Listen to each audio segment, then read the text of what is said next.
Bueno, vamos a dialogar con el doctor Alfredo Cerizola, neuropediatra y presidente de la Sociedad de Pediatría de nuestro país, a propósito de un tema que en muchas oportunidades hemos puesto sobre la mesa aquí en Arriba Gente, que cada vez preocupa más a todas las autoridades, pero también fundamentalmente es una iniciativa o una inquietud que uno recoge casi en forma permanente de parte de ustedes cuando tocamos el tema. La situación de niños que, desarrollándose en contextos carenciados, comienzan a tener notorios problemas en el aprendizaje. Esto significa luego gran dificultad para poder expresarse a la hora de hacerlo por vía escrita o a través de la oralidad. Entonces, nos parece más que oportuno tener al doctor Alfredo Cerizola para hablar justamente de lo que ellos pueden haber en el territorio, en el campo en el que trabajan, haber detectado de la situación de muchos de estos niños. Bienvenido, doctor, un placer tenerlo esta mañana en Arriba Gente. Buenos días y la verdad que muchas gracias por la invitación. ¿Podemos cuantificar, digamos, porcentualmente, si ustedes han detectado un importante crecimiento en esas dificultades que en determinado tipo de contextos nuestros niños comienzan a tener en el aprendizaje y que son casi irreversibles, ¿no? Porque toman un periodo de la vida que es fundamental, el desarrollo justamente, en este caso, en la forma de expresión, tanto oral como escrita? En principio, nosotros tenemos informaciones oficiales de lo que es la Encuesta Nacional de Desarrollo, Nutrición y Salud, que es la primera medición que existe, con lo cual es difícil decir si antes teníamos menos y ahora tenemos más. Claro. Lo que sí es importante es que cada vez estamos más atentos a vigilar el desarrollo del lenguaje, porque somos absolutamente conscientes de que eso tiene una consecuencia después para toda la vida. Pero no es irreversible, eso es muy importante. Ajá. Si nosotros hacemos una detección temprana y una intervención oportuna, podemos revertir muchísimas de esas dificultades. Claro. Y niños que estarían sí condenados a dificultades escolares, fracaso escolar, abandono a nivel de la etapa del liceo, poder revertir esa situación si hacemos las cosas en el momento oportuno. Que ese es el enfoque que tenemos que tener, que es la detección temprana. Y cuando decimos temprana es en los primeros años de vida. O sea, tenemos que, y en eso estamos, en procurar mirar el desarrollo ya desde a partir del nacimiento, e incluso en niños que tienen factores de riesgo, captarlos antes de que se vayan de alta a la internación. Ahí existen programas de seguimiento de recién nacidos, ENACE es el programa Serenar, y después hay una serie de redes que permiten avanzar. Obviamente que tenemos muchísimo para hacer, tenemos muchísimos desafíos. Se señala que hay una coincidencia entre lo que son los informes estadísticos y las encuestas que se realizan, que son insumos en realidad para quienes toman decisiones. Hay una coincidencia entre los puntos o zonas carenciadas del país o de Montevideo, zona metropolitana, con estas dificultades, como que se incrementa. ¿Es dable pensar eso? Sí, las dificultades en el lenguaje, en el desarrollo del lenguaje, son mayores en general en el desarrollo, pero especialmente en el lenguaje y en la resolución de problemas, lo que habla después de las capacidades que van a tener para el desempeño escolar y posteriormente en su vida, son mayores en contextos vulnerables, en contextos sociales menos favorecidos. Por eso es que también las políticas sociales es fundamental dirigirlas hacia ahí y una vez que se detectan los problemas, poder intervenir oportunamente. Y ahí creo, la Sociedad de Pediatría cree, y muchísimos otros actores sociales también, de que estamos en falta. Y que justamente de eso quería preguntar, ¿qué está haciendo el sistema sanitario desde un todo para poder revertir esa situación? El sistema de salud tiene diferentes instituciones, diferentes prestadores de salud, y la verdad que hay diferentes realidades ahí internamente. En general, a nivel de la población con mayor dificultad, que donde el sistema público es el que tiene mayor cobertura, es donde encontramos que hay más dificultades.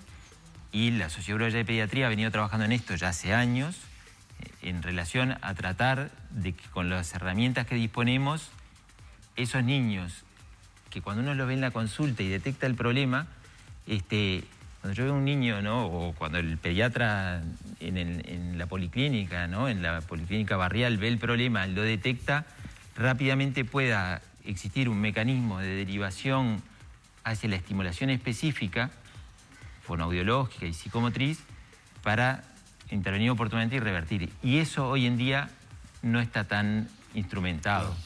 Hay carencias de recursos y hay después otro sistema que es el que cubre el BPS con lo que llaman las ayudas extraordinarias, que está limitado a una parte de la población que justamente no coincide con esa parte de la población que es la que tiene más dificultades. Está limitado a los hijos de los trabajadores de la actividad privada. En general no es la situación que predomina en esos contextos. Claro, no está guiado hacia donde tiene que estar guiado. Claro, está limitado y entonces nosotros lo que hemos dicho y lo hemos presentado en el diálogo social el año pasado es decir, este criterio que tiene el BPS de limitar un derecho a la salud, que es tan importante, de limitarlo por el trabajo de la madre o el padre, no tiene ningún sentido en términos de salud.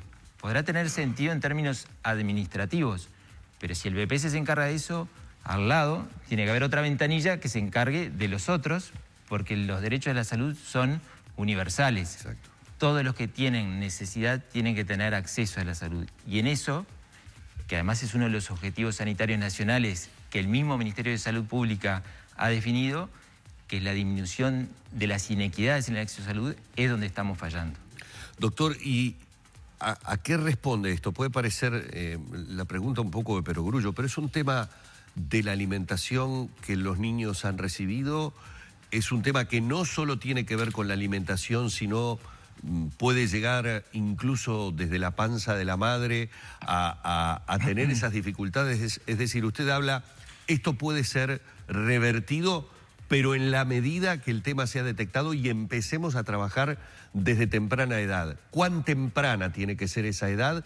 Y la otra cosa, ¿de qué manera detecto la dificultad en la expresividad oral, no en el caso de la escrita, a temprana edad? O sea, hay indicios, digo para los propios padres, para que ellos mismos desde la cuestión intrafamiliar digan, no, acá no tenemos un problema, vamos a... Porque puede suceder que muchos padres ni siquiera lleguen a percibirlo.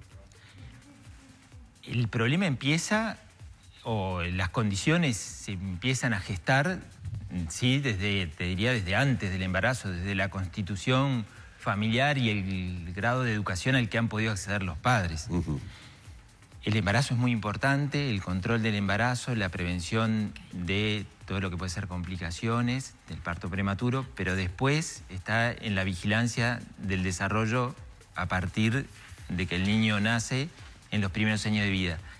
Ahí los padres a veces son los primeros que se dan cuenta que hay un problema, otras veces tiene que ser el control en salud que el pediatra realiza como médico de cabecera del niño y decir, esta evolución del desarrollo ahora tendría que estar emitiendo este tipo de sonidos, esta repetición de sílabas y no la está haciendo, tendría que estar apareciendo las primeras palabras y no, la intención de comunicarse no es la que correspondería a su edad. O sea, eso se lo plantea el pediatra y a partir de ahí, aplicando instrumentos que existen para la detección de los problemas, establecer, digamos, cuando corresponde, a veces puede ser, vaya al CAIF, que es un instrumento fantástico que tenemos, los talleres de experiencias oportunas. Ingrese al CAIF, que ahí va a tener otro tipo de estimulación que es muy rica. Podemos hacer orientaciones a los padres. Mira, hay un dato que es re interesante. Sí. A ver. En el año 95 se publicó en Estados Unidos una investigación, en el año 95, que a los 4 años los niños de clases menos favorecidas en Estados Unidos habían escuchado 30 millones de palabras menos que los niños de hijos de profesionales. Y lo que le llamaron la brecha de los 30 millones de palabras. 30 millones de palabras. Entonces, ¿y dónde están esas millones de palabras? En el diálogo espontáneo, en preguntarle preguntas abiertas, ¿no? O sea, en estimularlo a jugar, en leerle cuentos en voz alta, en cantarle canciones, en hacer de la vida cotidiana un diálogo familiar. Entonces, esos 30 millones de palabras condicionaban que los niños a los 4 años hablaban la mitad cuando eran de una clase favorecida que cuando eran de un hijo de profesionales. La mitad hablaban, unos hablaban 500 palabras y los otros 1100 palabras. Y eso tenía el correlato con cómo les iba después en la escuela, claro, en el aprendizaje de la lectura y de la escritura, en sus habilidades lingüísticas y en la comprensión lectora. O sea que es una trayectoria que empieza, porque además se veía claramente que ya a los 6 meses empezaba a diferenciarse y la brecha se iba expandiendo y llegaban a los 4 años con los 30 millones de palabras de diferencia. Eso exige, por eso mencionaba, desde intervenciones muy tempranas, como puede ser para esos contextos el programa Uruguay Crece Contigo, que está muy bien y que hay que lograr que abarque a toda la población destinataria. Claro.